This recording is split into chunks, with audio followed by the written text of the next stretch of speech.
Halo, apa kabar? Assalamualaikum warahmatullahi wabarakatuh. Senang sekali kita ketemu lagi nih di hari kedua tahun 2025 dan Mhm, ada optimisme yang Mbak Agi ya, walaupun di tengah situasi mhm, yang memburuk itu optimisme misalnya polisi mungkin akan jadi lebih baik karena sekarang kelihatannya udah mulai bersih-bersih. Ini harapan lo ya, dan mudah-mudahan harapan itu betul. dipenuhi oleh oleh polisi. Terus kemudian juga ini soal Pak Mhm, Jokowi bersama dengan keluarganya yang sekarang mungkin banyak disorot. Pak Jokowi disorot karena OCCRP yang menobatkan sebagai salah satu pemimpin terkorup di dunia. Nah, yang kelanjutannya ada soal dokumen rahasia yang disimpan oleh Hasto, ya kan, dan mhm, itu apalagi Koni kemudian udah buka suara di Abraham Samad Speak Up yang menyebut nama-nama Ibu Iriana masuk dalam soal itu. Nah, ini mhm, makin makin seru ini, Mbak Agi ya. Jadi eh, makanya saya sebut ini ada harapan begitu ya. Nah, tapi kan tergantung sekarang ini sebenarnya kalau menurut permainan bola ini Pak Prabowo nih mau ditendang kemana bolanya itu kan gitu kayak betul. mau dibikin gol Mhm, boleh, mau dikocek-kocek juga dikocek-kocek dan nanti dibuang ke lapangan ya itu silahkan aja kepada Pak Prabowo. Tapi kalau mau didukung oleh publik, saya kira sekarang ini momentumnya ya untuk buat betul. Pak Prabowo. Sekali lagi Mhm, kita ingatkan sebenarnya rakyat itu tahu bahwa situasi makin sulit gitu dan tetapi rakyat kita itu sepanjang sejarah menunjukkan bahwa rakyat kita siap menderita kok gitu asal memang mhm, bersama-sama gitu para pemimpinnya itu benar dan sebagainya. Tapi kalau cuman rakyatnya yang disuruh menderita kemudian pemimpinnya foya-foya ya pasti rakyat akan marah akan berontak. Itu aja sebenarnya mhm. psikologinya rakyat kita kalau Pak Prabowo serius kemudian dia melakukan langkah-langkah konkret dan Pak Prabowo saya kira bisa bicara pada publik bahwa kita harus sama-sama menderita saat ini. Memang situasinya semacam ini gitu. Dan itu akan didukung ketika tidak omon-omon saja gitu ya Mbak Agi ya. Mhm. Iya, iya. Iya, betul. Jadi sekarang ini sebenarnya momen untuk Pak Prabowo. Kalau Hmm. seandainya banyak sekali yang menghujat, mengkritisi, nyinyir, dan sebagainya kepada Ya. Pak Prabowo. Pak Hmm. Prabowo kok nggak punya duit, nggak ada rencana untuk membangun ini, itu. Seperti ketika Pak Jokowi, begitu ya. Hanya semua melanjutkan, melanjutkan. Ya, Pak Prabowo saat ini bisa beralasan bahwa, ya, lihatlah Pak Jokowi itu dinobatkan sebagai salah satu tokoh terkorup di dunia begitu. Hmm. Apa Hmm. aja yang korupsi gitu. Banyak sekali yang sekarang akibatnya Pak Prabowo ini harus melakukan pembenahan besar-besaran Hmm. begitu kan. Hmm. Nah, ini yang artinya kemarin yang sudah terjadi ya jangan ditinggalkan saja. Itu Hmm. harus uang-uang yang dikorupsi begitu baik oleh Balikin kroni gitu Jokowi ya. maupun ya balikin balikin gitu kan. Ya Iya. Hmm. nah, begitu. Jadi Hmm. jangan didiamkan. Ini pintu masuk begitu kan. Ya. Kita mendengar PDIP juga mengatakan demikian, tapi bukan berarti itu Hmm. kita mendukung PDIP. Bukan. Apa yang dikatakan PDIP ya memang betul. Dan kalau seandainya ada orang dari PDIP ikut tersangkut, ya balikin loh, ya kan? Iya, iya. Iya dong. Dia yang Ah, menjadi anggota DPR, oke. misalnya ada apa namanya korupsi-korupsi yang mungkin dunia melihatnya ya Mas Ersu, karena kan ini terpilih menjadi salah satu tokoh terkorup versi Organized Crime and Hmm. Corruption Hmm. Reporting Project ini, organisasi yang berisi jurnalis-jurnalis internasional yang sudah berpengalaman menjadi investigator juga Hmm. selain menjadi menjadi wartawan biasa begitu.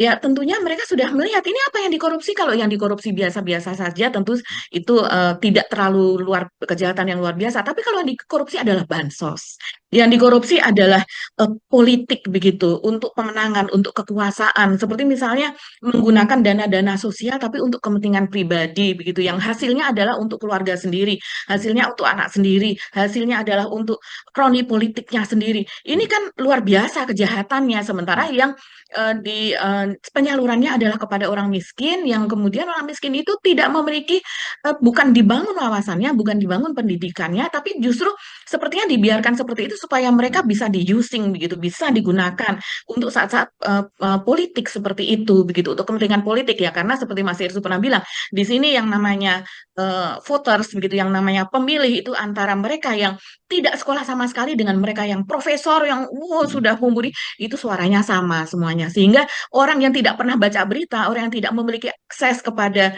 pemberitaan kepada apa namanya informasi begitu sama dengan orang yang sangat-sangat melek informasi bahkan orang yang kemudian politikus misalnya handal atau orang yang dermawan apa dan sebagainya itu sama dengan suaranya dengan penjahat kurang lebih kan Ya, demikian Mas iya, Yesu. iya.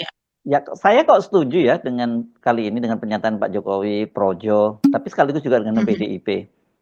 Dalam hal mhm, artinya ya dibuktikan saja oleh para iya, penegak hukum. Dan ini kan jadi pintu masuk ya karena mhm, seperti Mbak Agi sebutkan tadi ya sebelumnya bahwa ya, orang kan banyak bilang bahwa ini kesannya di kan coba di downgrade. Ini kan cuma semacam polling saja, jadi banyak-banyakan masuk ke siapa yang mengirim apa masuk ke dan itu yang dinobatkan sebagai yang terkorup kan. Itu tidak seperti itu karena mhm. sebenarnya kalau dalam kasus ini bukan Pak Jokowi yang terbanyak ya Mbak Agi, justru yang dari Afrika ya, Betul, dari yang betul. itu Ruto dari Ruto Kenya. ya, yang Mhm. banyak sekali. Bahkan dia lebih banyak daripada Iya, Basar Al-Asyad iya, begitu. iya, iya. Tapi kan Mhm, kemudian yang dinobatkan yang ter ya, ini bukan berarti yang lain itu betul.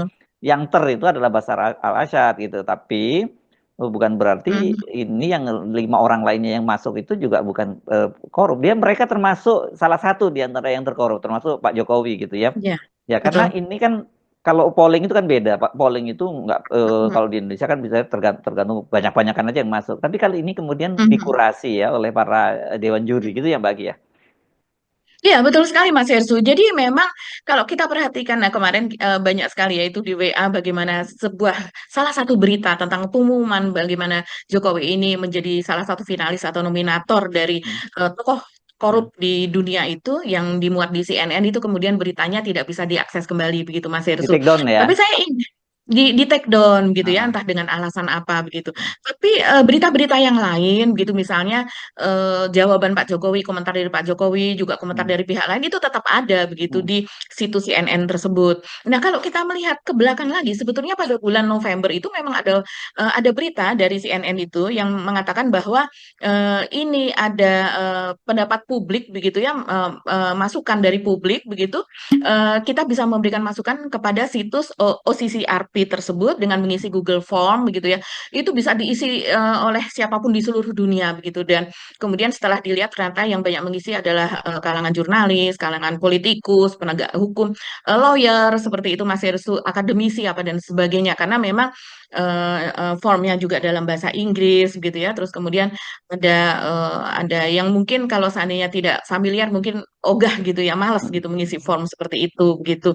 Nah, dan kemudian nama Jokowi ini muncul tentu saja tidak hanya dari Indonesia gitu, tapi seperti halnya Ruto. Ruto itu kalau saya perhatikan, ini orang kok perhatian betul begitu ya. Ternyata tidak hanya dari Kenya saja Mas Hersu. hmm, hmm, Jadi kalau apa namanya seperti Basar Al-Asyad begitu hmm, juga bukan orang Suriah saja, hmm, tapi di hmm, kawasan tersebut mereka juga mengisi Google Form dan kemudian mengusulkan nama Asyad begitu. hmm, Karena memang dia kejahatannya sudah lintas negara begitu ya. Dan hmm, itu salah satu yang menyebabkan Basar Al-Asyad ini kemudian yang dipilih begitu, yang dinobatkan gitu. Dan selain itu ada 4 tokoh lain yang masuk itu berturut-turut adalah yaitu tadi dari Presiden Kenya William Ruto, terus kemudian Presiden Nigeria Bola Ahmed Tinubu, kemudian mantan Perdana Menteri Bangladesh Sheikh Hasina dan pengusaha India Gautama Adani. hmm, Sementara nama Jokowi sendiri itu disebutkan sesudah William Ruto. hmm, Jadi Basar Al-Syed, kemudian Ruto, terus kemudian Jokowi begitu hmm, hmm, urutan penyebutannya begitu. hmm, Nah, dan kemudian ini ada jawaban kemarin Mas Hersu dari situs OCCRP maupun kalau kita lebih mudahnya kita bisa melihat di X ya, apa akun Twitternya mereka. Mereka menyebutkan dalam bahasa Inggris ini sudah diterjemahkan seperti ini. Ini seperti jawaban gitu ya. Kalau saya hmm, melihat ini hmm, seperti menjawab tanpa menyebutkan nama Jokowi maupun para pendukung Jokowi. hmm, Mereka menulis, nominasi bukan ditentukan lewat voting. Juri kami meninjau semua nominasi, tetapi keputusan akhir ada di tangan para juri. Ini bukan kontes popularitas. hmm. Ya, Ini antara baik. lain juga menjawab bahwa nama Ruto itu dinominasikan oleh 40.000 Ya, begitu ya oleh publik begitu. Tapi ternyata juga tidak menang juga dia, hmm, tidak hmm, menjadi yang teratas hmm, malah Basar Al-Asyad hmm, begitu. Karena memang berdasarkan hasil kurasi begitu ya. Dan mereka mengatakan tahun ini para juri memilih Basar Al-Asyad dengan alasan kekacauan dan kehancuran lintas perbatasan selama beberapa generasi. Jadi ini kehancurannya tuh lintas generasi begitu ya, yang selama disebabkan oleh rezimnya di Timur Tengah. Jadi membuat politik di Timur Tengah itu kacau balau. Dan kemudian dia juga melihat mempertimbangkan dari sisi kerusakan global atas korupsi atau kejahatan tiap nominasi tokoh. Kalau kita melihat kerusakan yang dibuat Jokowi ini sebetulnya tidak lintas negara begitu ya. Ya. Belum seperti itu Mas Hersu. Tapi kalau kenapa Jokowi menjadi salah satu tokoh yang ini sepertinya kerusakan di dalam negeri lah yang lebih mereka amati Yes. begitu.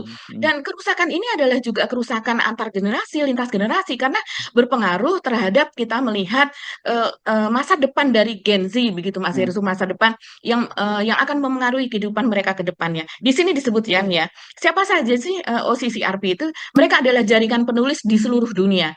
Setiap hari kami menyelidiki korupsi, kejahatan, dan dampaknya terhadap kehidupan dan demokrasi.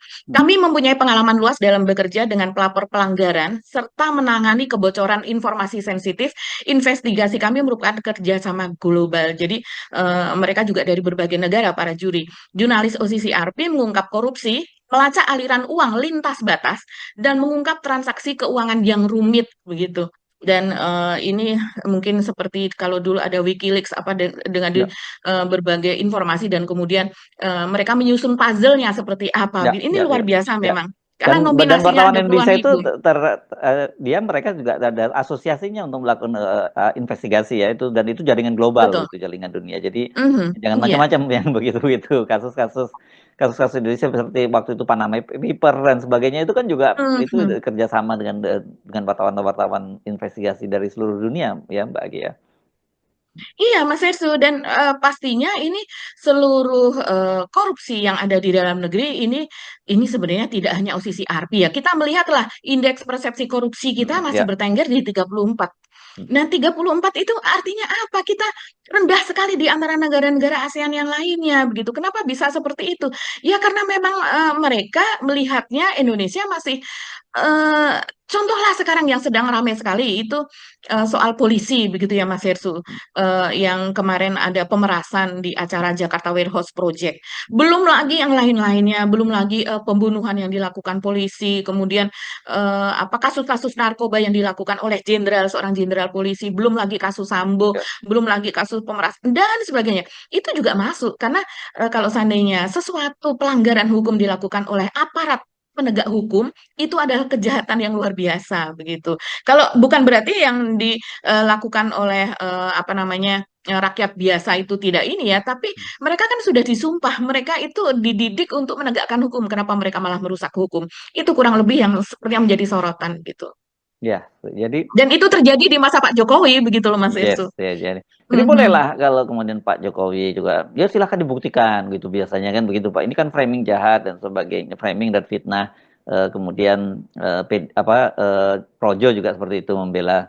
Tapi saya kira sebenarnya supaya sama-sama enak, ya para penegak hukum di Indonesia mulai masuk itu jadi sebagian bahan petunjuk, gitu kan? Biasanya kan gitu kan, para penegak hukum kita Iya. dengan mendapat petunjuk mereka Mhm. bisa bergerak gitu. Jangan dibilang wong tidak ada alat buktinya dan sebagainya. Banyak sekali alat-alat bukti yang bisa Mhm. bertebaran. Tinggal persoalannya mau atau tidak sekarang melakukan itu. Dan Mhm. tunjukkan bahwa misalnya katakanlah KPK, mereka tidak di bawah kendali lagi Pak Jokowi. Begitu juga kepolisian, kejaksaan, dan sebagainya gitu kan. Harus itu yang mereka tunjukkan. Karena tanda-tandanya rusak banget ini bangsa ini ya Mbak Agi. Nah, saya sebenarnya ingin melanjutkan itu dengan kasusnya Pak Jokowi dan keluarganya. Tapi mungkin Iya, eh, iya. kita Mhm. sering dulu sebentar ya. Kita sering ke Mhm. soal Polda dulu ya. Itu yang Mhm. itu kasus itu juga menarik karena secara mengejutkan karena Iya. akhirnya ada seorang kombes yang yang jadi Mhm. ya apa terduga gitu kalau dalam bahasanya kode etik Betul. dan secara Mhm. mengejutkan itu dia dipecat Mbak ini ya komisaris Iya. besar Donald Mhm. Parlaungan Simanjuntak namanya itu. Simanjuntak. Ya. Mhm. Dan ini kalau saya lihat dia Mhm. lulusan Akpol 97 ini. Jadi sebenarnya dia Iya. termasuk karirnya yang lancar dan tinggal selangkah lagi dia menjadi jenderal ini. Tapi Iya. dia kelihatannya harus mengakhiri karirnya dengan sangat buruk karena dipecat dan dia mengajukan banding ya. Rupanya diam-diam Mhm. ketika orang banyak warga sedang merayakan pergantian tahun, Mhm. mereka ini disidang selama 12 jam dan katanya sidangnya itu berakhir sampai pukul 4 pagi. Karena dari 3 Betul. orang yang disidang ini, Itu kemudian baru 2 yang diputuskan untuk dipecat ya. Yang satu akan dilanjutkan hari ini ya Mbak Agi ya, Mhm. tanggal 2 ya, yang satu orang lagi yang dipecat itu ya. Betul sekali Oh Mas sorry, Hersu. satu orang Jadi diperiksa bukan dipecat maksud saya. satu orang diperiksa atau menjalani sidang kode etik tersebut gitu.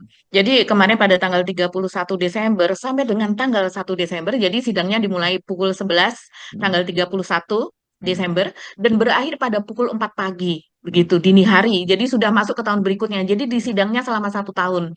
hmm, Dan selama itu, selama 1 tahun di sidang itu ternyata berakhir dengan pemberhentian tidak dengan hormat atau PTDH. Dan kalau kita melihat apa yang diungkapkan oleh Kompolnas, yaitu Khairul Anam, anggota Kompolnas, dan juga oleh Sugeng Teguh Santoso, ini Ketua IPW. Indonesian Police Watch ya, Hmm, IPW ya Mas hmm, Hersu, yang mengungkap begitu, mereka ini kan saling terkoneksi satu sama lain, pasti info-infonya juga dapat dari kalangan mereka sendiri juga begitu. Kalau menurut mereka ini memang Kombes Donald ini, Donald Simanjuntak ini memang diduga sebagai pemimpin operasi pemerasan, hmm, yang bahkan operasinya itu diberi nama begitu, operasinya hmm, bernama Bersinar DWP atau Bersinar Jakarta Warehouse Project, luar hmm, biasa. Ini operasi jahat seperti itu kok sampai ada namanya, bersinar pula namanya. hmm. Dan targetnya kalau menurut IPW itu adalah 20 juta per kepala gitu. Jadi 200 ada juta. target segala ya. Maaf, Ya. 200 juta per Ya. kepala. Hmm, Ini kok sampai ada target segala kayak gitu. Luar biasa nih ya. Target pemerasannya. Dan menurut informasi yang beredar, bahkan Kombes Donald Simanjuntak ini melakukan semacam rapat sebelum hal itu berlangsung begitu Mas hmm, Hersu.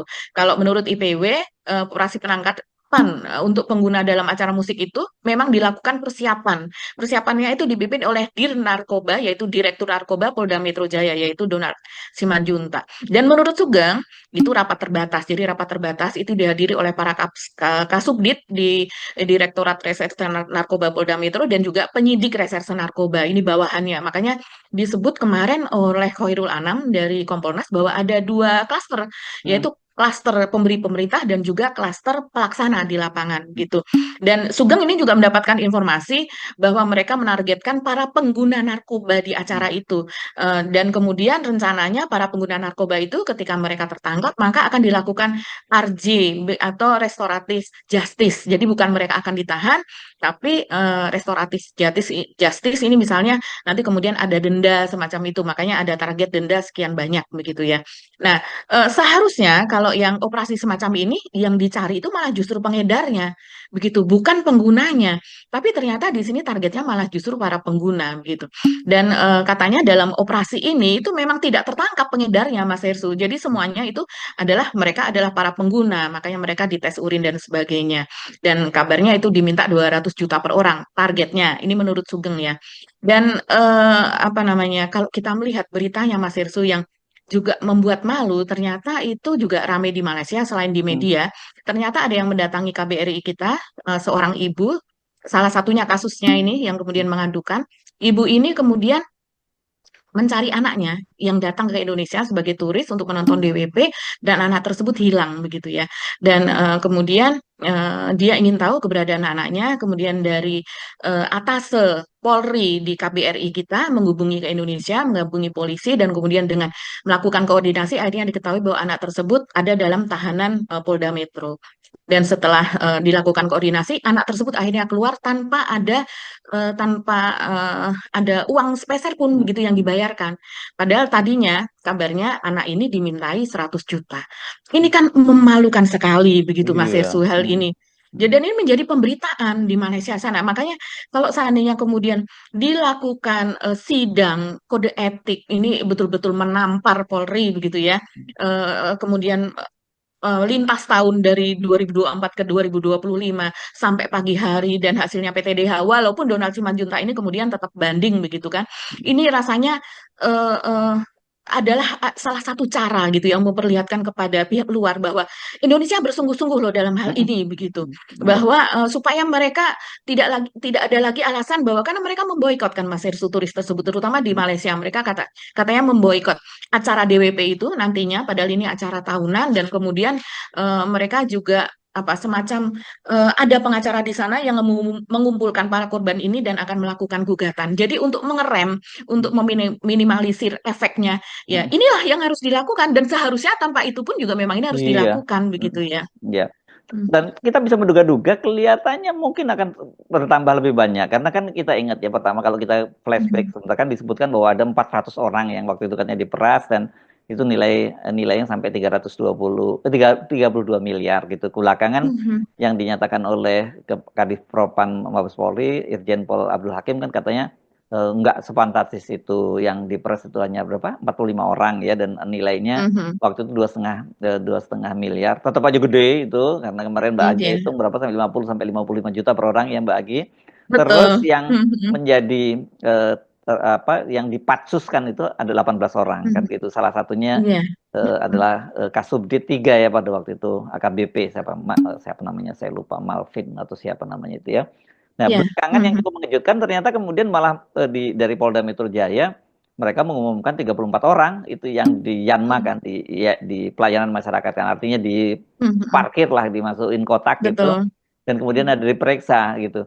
Kita kayak Mhm. loh kalau gitu yang apakah nama-nama yang 18 itu juga termasuk di 34 ternyata namanya sama ya itu di tiga puluh Mhm. empat dan 18 orang itu dan yang mengejutkan kan belakangan kemudian Pak Karyoto mengumumkan bahwa Kombes Donald Simanjuntak ini termasuk yang kemudian diperiksa dan katanya kenapa kok namanya tidak diumumkan dalam mutasi yang 34 orang itu karena Mhm. penanganannya diambil alih oleh Mabes Polri untuk yang levelnya Betul. direktur dan komisaris Mhm. besar itu. Itu Mhm. kan jadi artinya sebenarnya bukan 34 orang lagi daftarnya itu jadi 35 kalau dengan Donald. Dan sangat mungkin karena kalau kita menyimak Mhm. investigasi dari beberapa media misalnya BBC News gitu yang Mhm. menyebutkan Mhm. dari wawancaranya dengan para korban itu mereka menyaksikan jumlah polisinya lebih banyak dari Iya. yang ada sekarang yang Mhm. diumumkan itu gitu dan ada juga yang kemarin kan kita bahas ada klaster yang dikatakan Hairul Anam klaster pemberi perintah, klaster pelaksana di lapangan. Tapi kan ada yang tukang penampung, yang menampung Iya. duitnya kemarin kan, rekening Mhm. disiapkan ternyata Betul. 2 orang pengacara. Itu namanya Mhm. disebutnya satunya AT, yang satu MB atau siapa namanya. Pokoknya pengacara itu yang mereka bisa jadi partner dari kepolisian. Makanya saya kemarin Betul. menyebut ini nggak cukup berhenti hanya pada kasus kasus Mhm. kode etik, tapi ini kasusnya ada Mhm. pidananya. Kenapa? Karena Mhm. pemerasan dan yang ditangani ini kan adalah internal polisi, makanya kemudian dilakukan Ya. soal itu. Tapi kita tunggu pengumuman dari Polda Metro Jaya bagaimana dengan para pengacara ini yang menjadi menampung Mhm. rekening ini kan ini mereka terlibat dalam kejahatan itu.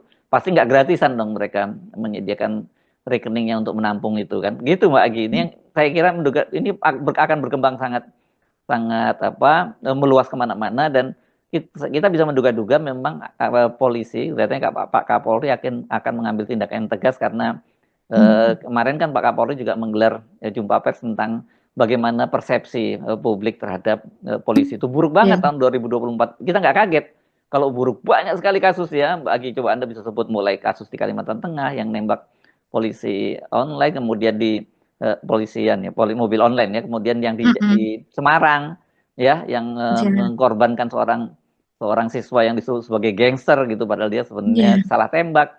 Dan itu pun udah kena akhirnya juga komisaris besar polisinya. Ada kan cerita kemarin bahwa siapa Panji Pragiwaksono katanya tiap hari ya mengunggah soal komisaris besar Irwan Anwar itu. Sekarang Betul. dia Mhm. dimasukkan juga ke Lemdiklat di sana. Artinya bukan jabatan struktural lagi dia, jadi jabatan pendidikan. Mhm. Dan itu kita tahu lah itu semacam demosi, itu semacam hukuman. Kita nggak tahu apakah kemudian diproses juga secara hukum, kita belum tahu. Tapi memang harus dilakukan langkah-langkah keras semacam ini. Ada kasus seperti di Sumatera Barat kemarin, ada polisi menembak polisi.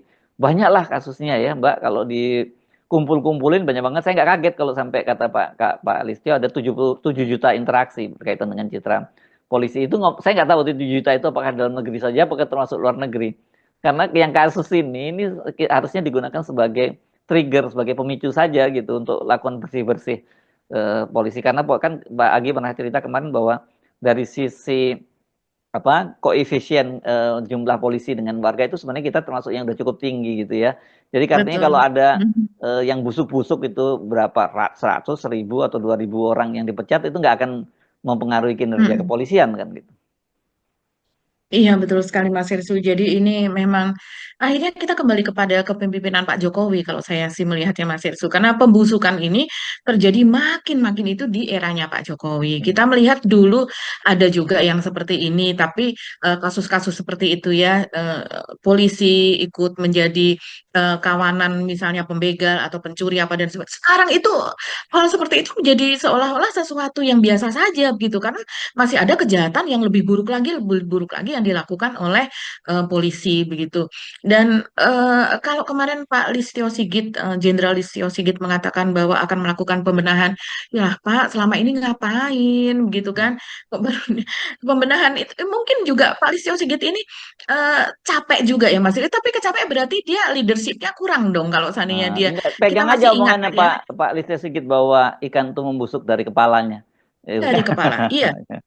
Dan kita masih ingat ya Mas Irsu ketika ditegur soal flexing-flexing yang antara lain flexing yang ketika itu rame di apa namanya orang-orang pajak, orang-orang bea cukai dan kemudian para polisi juga melakukan flexing istrinya, anaknya dan sebagainya. Ketika itu ada pertemuan di istana, ada peringatan dari Jokowi, Pak Listio Sigit ini kan membacakan catatannya itu sambil tangannya bergetar gitu kayak tremor kalau orang mengatakan. Saya kira itu akan membuat kepolisian akan menjadi lebih baik begitu. Tapi ternyata iya, karena Pak Jokowi sendiri ketika ada sidang soal sengketa Pilpres di MK kan kemudian terbuka bahwa Pak Jokowi sendiri itu banyak sekali yang mengeluh soal dia using polisi untuk kepentingan dia gitu, untuk kepentingan politiknya, untuk kepentingan keluarganya gitu, untuk menamengi hal-hal yang dia lakukan. Kemana-mana dia bagi bansos itu dikawal oleh polisi.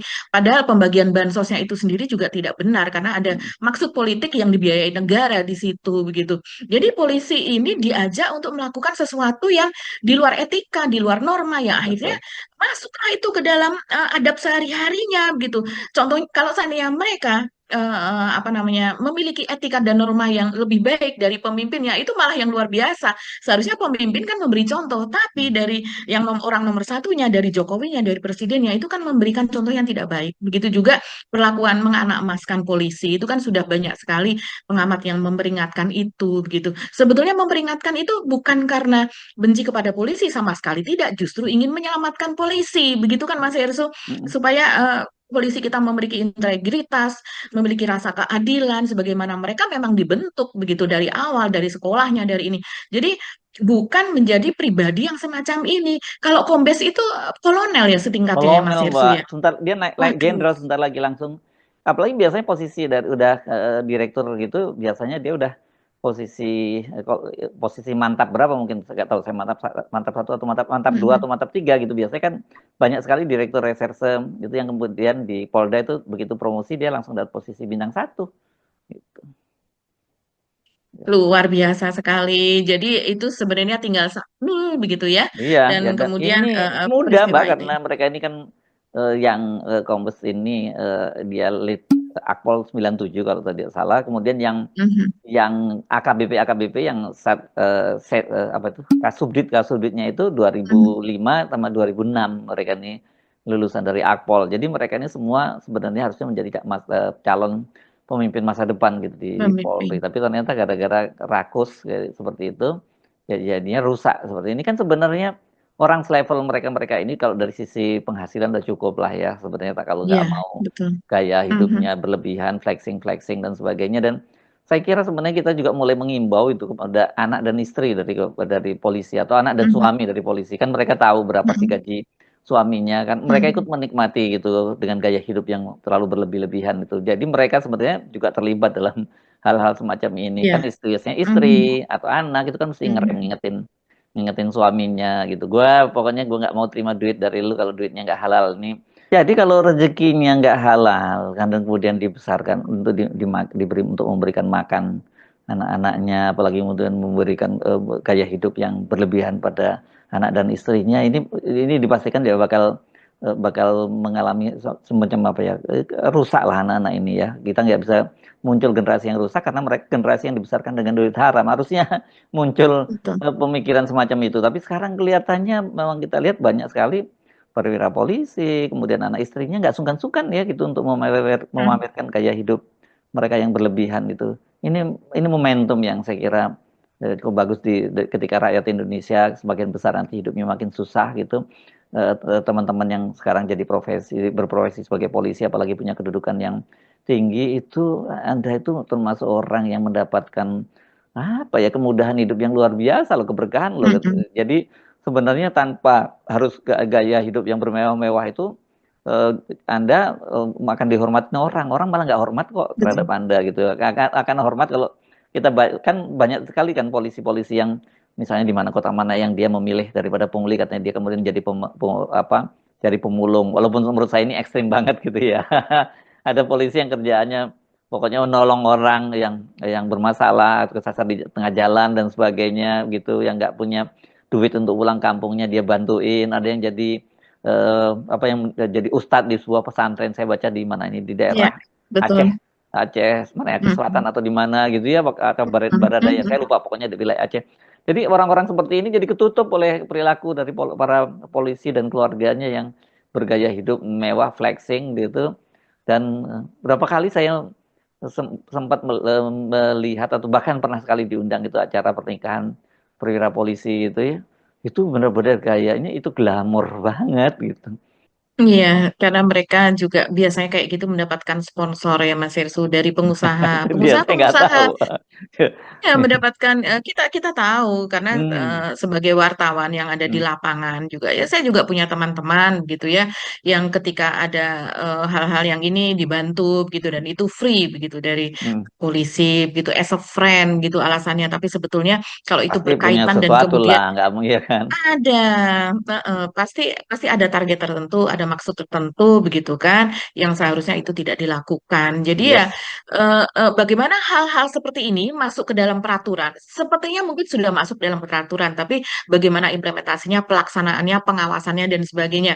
Dan apa yang terjadi di Jakarta ini kemudian menjadi banyak pertanyaan di tempat-tempat pariwisata yang lain, seperti misalnya di Bali, di mana di sana kita tahu ada pabrik narkoba yang kemudian terbongkar, kemudian peredaran narkoba itu sangat masif di sana di antara para wisatawan dan turis gitu. Dan hal-hal yang seperti ini harusnya kemudian orang menanyakan lah Mas Yesu, kalau di sana kayak apa ya polisinya? Kan jadi Hmm, seperti itu begitu. hmm, hmm. Nah, ini apa momentum untuk bersih-bersih lah Iya, semuanya di ya. seluruh Indonesia. Ayolah, Hmm. ayolah berbenahlah polisi ya. Untuk apa sih Hmm. harta yang berlebih-lebihan seperti itu, apalagi harta yang nggak berkah gitu ya. Itu kan Anda ini mungkin mata hatinya udah mulai ketutup itu kalau Anda kemudian merasa bisa menikmati dan Anda nggak merasa bersalah gitu dengan menikmati hidup seperti itu, memeras orang lain dan sebagainya. Ini waktunya saya kira, dan mudah-mudahan aja ini jadi pemicu, bukan hanya ini momen bersih-bersih di polisi bukan hanya karena sorotan dari dunia Iya. internasional, tapi memang ada kesadaran memang Mhm. harus berubah, harus jadi lebih baik gitu. Oke, gitu ya Mbak Iya, Gia. setiap Ya. iya dan setiap orang yang menerima privilege seperti itu, mereka misalnya menjadi ASN, menjadi Hmm, apa pegawai BUMN, kemudian menjadi polisi, menjadi TNI, ketika mereka mendapatkan pendidikan dan pendidikan itu disediakan oleh institusi masing-masing dan kemudian itu gratis, harusnya mereka bertanya, kok bisa ya semua transportasi saya, tempat tinggal saya, hmm, makan makanan yang enak yang saya hmm, ini dan saya hanya tinggal menerima pelajaran dan saya hanya tinggal melaksanakan ini dari mana uangnya? Dari hmm, rakyat begitu kan. Dan artinya hmm. sesudah ini saya harus bekerja untuk rakyat, melayani rakyat. Yes. Jangan malah kemudian tambah pangkatnya tapi mereka malah semakin semena-mena begitu. Itu yang tidak disadari, banyak tidak disadari begitu mengakibatkan ya produknya akhirnya menjadi produk gagal seperti itu. Yes, oke. Kita pindah satu lagi. Ini yang soal Ibu Iriana nih. Ini menarik. Kalau tadi kan kita kan sengaja pecah deh yang antara Pak Jokowi dengan Ibu Iriana biar kasusnya berbeda dikit gitu. Klasternya kita pisahin. Ya, apa ini yang cerita daripada Ibu Iriana yang saya rame justru di media sosial itu adalah terlihat Ibu Iriana dan anggota keluarganya joget-joget. Nah ini video apa ini Mbak Agini? Saya nggak ngerti ini apa, kapan momennya, apakah malam tahun baru? Rasanya enggak ya, karena video itu saya udah lihat sudah beredar sebelum malam tahun baru kok kelihatannya. Ya, yang viral itu ya Mas Ersu yang Iya. di mana ada Pak Anwar Usman juga Nah ini coba ini gitu lihat ya. kita Terus lihat videonya kan nih kan ya, ya, ini oke. kan kelihatan semua ini. Ya, Ibu Pak Jokowi yang nggak ikut joget muter-muter gitu ya, kelihatan Pak Jokowi yang duduk ya, yang lain pada termasuk Anwar Usman ya memang di situ. Iya, di situ jadi seluruh keluarga besar Jokowi dan Iriana itu tampak lah ada di situ anak-anak. Hmm. Terus kemudian sepertinya ponakan begitu ya, sepupu seperti itu. Dan kalau kita melihat hiasannya apa dan sebagainya, dan memang itu juga banyak tersebar di media sosial, Mas Irsu, itu sepertinya acara kekahan gitu ya dari Akikahan. anak, iya, kekahan Hah? dari Kaisang dan anak dari Kaisang, Mas Irsu. Oh, dengan Iriana. Bebingah ya namanya. Bukan, Sorry, dengan Erina. dengan Erina. Ya, Iya, iya. Kaisang dengan Erina. Akikahan bukannya selamatan biasa aja kok nggak pakai joget-joget begini? Saya nggak baru tahu kalau ada akikahan pakai joget-joget begini. Saking gembiranya Mas Irsu. Oh, oke. Dan Karena duitnya bebingah. ada. Bebingah itu artinya Karena kegembiraan bebingnya gitu ya. gembira Hmm. gitu ya. Karena gembira begitu, sehingga iya memang karena saya tidak tahu ini disengaja atau tidak sih sebetulnya, video ini keluar gitu ya. Kalau saya disengaja ya kita menyayangkan betul ya, karena di saat banyak sekali demonstrasi, banyak sekali PHK yang terjadi, ribuan PHK, orang menangis gitu. Mas Hersu, bahkan saya menerima WA itu Mas Hersu. Ini baru saja ya, baru saja beberapa jam yang lalu saya menerima WA. Saya tidak mengenal dia gitu. Tapi orang ini tahu mungkin saya, entah mendapatkan nomornya dari mana, dia tahu bahwa saya menyukai tanaman. Dia menanyakan, "Ibu, apakah ibu masih menyukai tanaman?" Itu basa-basi. Tapi sudah itu dia mengatakan, "Saya sudah 1 bulan tidak bekerja. Saya sudah dari kemarin tidak makan. Saya minta 50.000 saja. Hmm. Mohon gitu karena saya kelaparan." Saya, ya Allah gitu, antara jam 8 malam lebih begitu Mas Hersu, ada yang Hmm. ini, saya rasa tidak hanya satu orang ini saja loh Iya, yang Mbak. Iya, apa, benar. rakyat Indonesia mengalami seperti ini, Mas Hersu. Hmm. Itu kita tega untuk memberikan hanya 50.000 gitu untuk ukuran sekarang gitu. Sementara di profile picture-nya, walaupun saya tidak mengenal, saya lihat itu ada 2 anak kecil. Kita jauhkanlah prasangka bahwa ini penipuan apa deh. Kalau penipuan nggak minta 50.000 lah, saya rasa ya banyak sekali penipuan, apa, mobile banking apalah segala macam gitu. Saya rasa bukan itu gitu. Jadi kalau kita melihat seperti ini orang masih bisa berkomunikasi by WA. Kalau orang yang tidak, ya dia akan datang door to door dari pintu ke pintu, bahkan mungkin ke apa namanya, ke tempat sampah dan mengais-ngais sampah. Ini banyak sekali masyarakat kita seperti itu, dan itu tadi dikaitkan dengan pesta-pesta semacam itu. Kalau seandainya itu sengaja diedarkan, ya itu nggak proper banget dalam situasi seperti ini. Mungkin kalau orang biasa begitu memiliki acara seperti itu dan kemudian beredar luas masih nggak apa-apa. Tapi ini seorang pemimpin yang seharusnya memiliki empati begitu kan. Walaupun sudah lengser Pak Jokowi ini, tapi di situ anak-anaknya kan memimpin daerah masing-masing, bahkan ada yang menjadi wapres dan memimpin partai apa dan sebagainya. Dan kemudian ada skandal soal private jet, kemudian ada skandal yang lain-lainnya lah begitu ya. Ada soal FUFA apa dan sebagainya yang masih belum, apa namanya, masih belum clear begitu. Begitu juga soal saat ini orang sudah menduga lah Mas Hersu.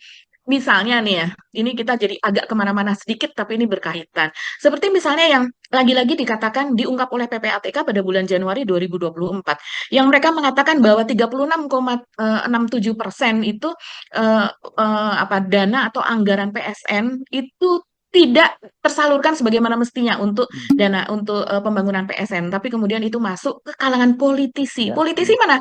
Orang-orang partai, orang-orang DPR, ya pemimpin ya. seperti misalnya Pak Jokowi dimungkinkan dia untuk Hmm. apa namanya, seperti yang terjadi pada Najib Razak, Perdana Menteri Malaysia yang kemudian ketahuan seperti itu. Dan ini kan tinggal membongkar seharusnya, apalagi sekarang dengan penobatan Pak Jokowi sebagai salah satu pemimpin terkorup di dunia.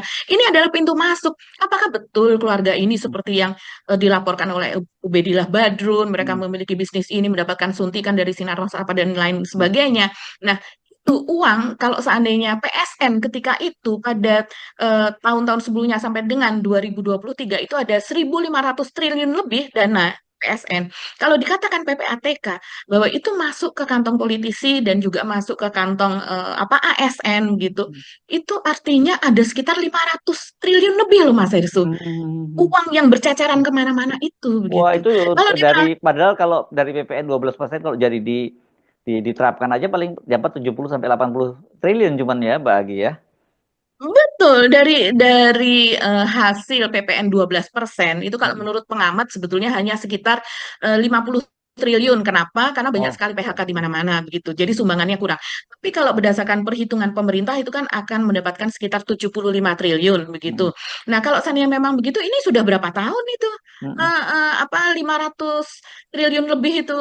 berapa tahun Ya, pakainya peraturan 12 PPN 12% itu ya, untuk mendapatkan uang tersebut begitu. Inilah uang yang ini hanya satu kasus saja. Belum yang lain-lain loh Mas Ersu, korupsi di BUMN, korupsi apa dan sebagainya. Jadi wajar lah kalau kemudian menurut saya CCRP begitu ya. Kalau seandainya dia menobatkan Jokowi, tentunya tidak hanya Jokowi, tapi ya, juga dalam pemerintahan Jokowi ketika dia berkuasa. ya. Nah, tapi kan soal ini bukan soal joget-jogetnya aja, Mbak, yang jadi masalah justru yang di kan kemarin Koni itu juga buat geger ketika katanya dia menyimpan data-data yang disiap oleh Hasto gitu untuk melakukan perlawanan karena banyak bukti Betul. dugaan korupsi para petinggi negara itu. Tapi kemudian dalam perbincangan dengan Abraham Samad dia mengungkap soal Ibu Iriana itu yang katanya datanya juga dimiliki oleh Andi Wijayanto mantan gubernur Lemhanas. Nah, ini menarik juga loh itu Mbak Agi. Iya ya, saya mengikuti perbincangannya Bang Abraham Samad dengan Koni Rahakundini lewat Zoom begitu ya, karena dia berada di Rusia, dia Ya. menjadi guru besar di Universitas Saint Petersburg. Dan kemudian memang iya Mas Hersu, antara lain dia mengatakan bahwa kalau soal Iriana ini kemungkinan besar yang memiliki kartu trufnya itu adalah Andi Wijayanto. Dan kita tahu kita sudah perbincangan juga waktu itu Andi Wijayanto ini kan belum lama diguncang isu begitu ya, kasus Ya. Mas Hersu bagaimana Ah. dia berhubungan dengan seorang transgender atau waria begitu. Hmm. Waria ini cukup populer dan dia menjadi selebgram begitu ya, Hmm. dan juga dia menjadi ambasador dari beberapa brand lah gitu karena dia pernah memenangkan menjadi second runner up begitu sebuah kontes transgender di Thailand. Jadi ini cantik lah warianya ini begitu Mas Hersu. Dan menurut Koni ini Andi Wijayanto ini tahu siapa yang bermain, siapa yang Hmm. menyebarkan berita tersebut atau cerita tersebut ini siapa, itu dia tahu gitu. Ya kita tahu latar belakang Andi Wijayanto itu kan juga intelijen begitu Mas Hersu.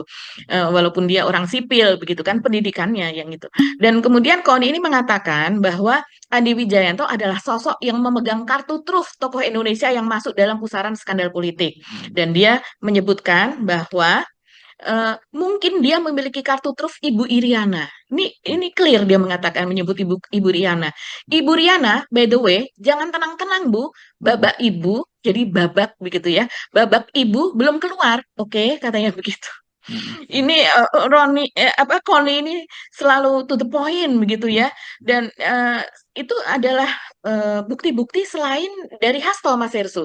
Kalau Hmm. dari Hasto kan lebih banyak kepada Pak Jokowi, terus Hmm. kemudian kepada para menteri, Hmm. terus kemudian kepada kakak beradik ya, saya rasa yang Ya, dimaksudkan adalah kepada para Kaisang dan para juga kakak beradik Gibran ya. gitu. Oke, kita Iya kita kepada tunggu. para. Ya. Mhm, Kita tunggu jangan sampai tapi itu ya kemudian apa kartu mhm. truf yang disimpan Hasto itu menjadi tawar-menawar politik juga, Mbak. Tawar-menawar. Jadi Iya. ini Mhm, indikatornya gampang karena Hasto sudah jadi tersangka. mhm. Kalau kemudian Iya. sampai berbulan-bulan sama dengan kasusnya Firly Bahuri yang sudah jadi Hmm. tersangka tapi sampai sekarang belum ditahan dan janjinya Pak Mhm, Karyoto 1-2 bulan ke depannya akan beres, itu kan kita mesti mhm. menduga pasti ini berarti ada tawar-menawar di belakang layar. Nah, kalau itu yang terjadi pasti PDIP tidak tidak akan dapat support lagi seperti yang sekarang. Sekarang ini Iya, kan PDIP sedang dapat support betul. dari publik. Tapi kalau Mhm, ternyata kemudian menggunakan kartu truf yang mereka punya dan kemudian itu ditahan untuk deal-deal politik, apa bedanya dia dengan Pak Jokowi yang sering menggunakan kasus-kasus hukum untuk politik mhm, sara gitu ya, hajar lawan-lawan politiknya, sementara teman-temannya kalau macam-macam diingetin itu akan dibongkar. Kasusnya sama aja kan jadinya sepertinya. Jadi jangan lakukan itu. Kalau harus dibuka ya. Ini tapi kita gampang nanti mengingat dan juga itu bisa test case buat KPK kalau kemudian ini tidak berlanjut oleh KPK kasusnya Hasto. Berarti ya KPK benar-benar masih bisa dikendalikan sepenuhnya oleh Pak Jokowi gitu ya. Kecuali kalau KPK iya, tetap jalan terus gitu ngambil tindakan bagus. Bukan berarti kita ingin hasilnya ditahan, bukan. Tapi kan prosedurnya kalau orang sudah menjadi tersangka, mhm, apalagi lagi, apalagi ini kasusnya sudah lama berlangsung, sejak 4,5 tahun lalu kan, itu ya mestinya segera diikuti oleh penahanan gitu. Dan kemudian mhm, Hasto sebaliknya dan PDIP juga jangan disimpan-simpan gitu. Tuhan mhm. bilang bahwa ini gue buka ya kalau Hasto ditahan, tapi kalau Hasto nggak ditahan ya nggak gue buka, nah, itu jadi sama aja gitu kelakuannya kan. Iya, betul sekali. Dan itu banyak sekali disuarakan ya oleh warga masyarakat lewat media sosial. Mereka menginginkan Hasto kalau sudah berani sampai sejauh ini, ayolah di penjara pun di penjara. Dan Hasto juga sudah berkali-kali mengatakan itu begitu. Iya. Dia berani berkorban begitu. Mm, Yang mm, penting berada di jalan yang benar. Sebenarnya jalan yang benar juga kalau saya dari dulu agak kurang bersimpati ya saya secara pribadi kepada Hasto. Tapi untuk dalam hal ini yang dulu dia menangis-nangis begitu kan Mas mm, Hersu, dan Hasto ini kan juga ada jejak terkesan dulu itu apa ya agak Islamophobia begitu mm, juga. mm, Dan apa ketika kasus-kasus yang sebelumnya lah. Tapi untuk hal ini kita melihat memang Hasto ini menjadi kalau dibandingkan kasus-kasus yang triliunan Oh begitu iya, Mas Herso itu yang akhir ya. ini Sepakat ini itu. dia zolimi lah akhirnya begitu karena apa? Kita tahu tujuan dibentuknya KPK begitu. Mm, KPK ini kan ad hoc yang dimana mm, tadinya karena polisi dan juga kejaksaan, kehakiman apa dan sebagainya itu boncos di Indonesia. Mereka tidak bisa melakukan apa penegakan hukum mm, dengan institusi itu sendiri. Maka harus ada mm. institusi yang Ya. lainnya yang melakukan extraordinary justice lah semacam itu ya. Dan Mm, kemudian diberikan anggaran negara sedemikian besar dengan tujuan. Misalnya, salah satunya, mereka menangani kasus-kasus besar minimal misalnya 5 miliar. Taruhlah ya minimal 1 miliar. Apa? Karena salah satu tujuannya adalah mereka melakukan penegakan dan terutama ini kasus-kasus kejahatan yang dilakukan oleh APH, oleh mm, aparat penegak hukum itu sendiri, mm, yaitu adalah kasus di kepolisian, di kejaksaan, di kehakiman, di Mahkamah Agung apa dan sebagainya. Kan itu tujuan dari KPK dulu. mm, Dan mereka harus dalam kasusnya itu bisa menyelamatkan uang negara dalam hal ini. ya. Jadi misalnya perampasan aset dan sebagainya. Tapi Mm, kalau untuk Hasto, kalau kita bandingkan bukan berarti itu tadi kita klaim bahwa kita bukan apa membela Hasto, tapi berapa negara yang bisa diselamatkan dalam kasus Hasto? Dan itu bukan uang negara, itu mm, adalah bahkan sekarang KPK mengatakan uang yang disetorkan kepada Wahyu Setiawan itu salah satunya adalah uangnya Hasto mm, yang ditambahkan untuk memberikan setoran kepada Wahyu Setiawan. mm. Jadi dalam hal ini Hasto juga termasuk boncos juga kalau dia ikut memberikan setoran sebetulnya. Dan kita tidak tahu apa sih sebetulnya hubungannya Itu dia, itu kan tanda Hasto tanya juga kok. dengan Harun eh, Masiku. Sedekat Biasanya kan itu sampai dia setoran mau Mbak ya, biasanya berkorban. sekjen partai itu dapat setoran. Lu kok ini kalau kalau dia malah bantu ngeluarin itu agak aneh juga sih menurut saya gitu. Oke, tapi itu kita Ya, kita tunggu saja bagaimana kelanjutan kasusnya. Tapi jangan kemudian kartu truf itu dijadikan untuk tawar menawar gitu ya. Itu yang betul, gitu. betul, Oke, betul. Mbak Agi, Mhm, kita ketemu lagi insya Allah mhm, besok. mhm, Kami mohon pamit. Saya mhm. Hersman Munarif. Dan saya Gibeta, terima kasih atas perhatian Anda. Tetap salam 0%. Wassalamualaikum warahmatullahi wabarakatuh. Waalaikumsalam warahmatullahi wabarakatuh.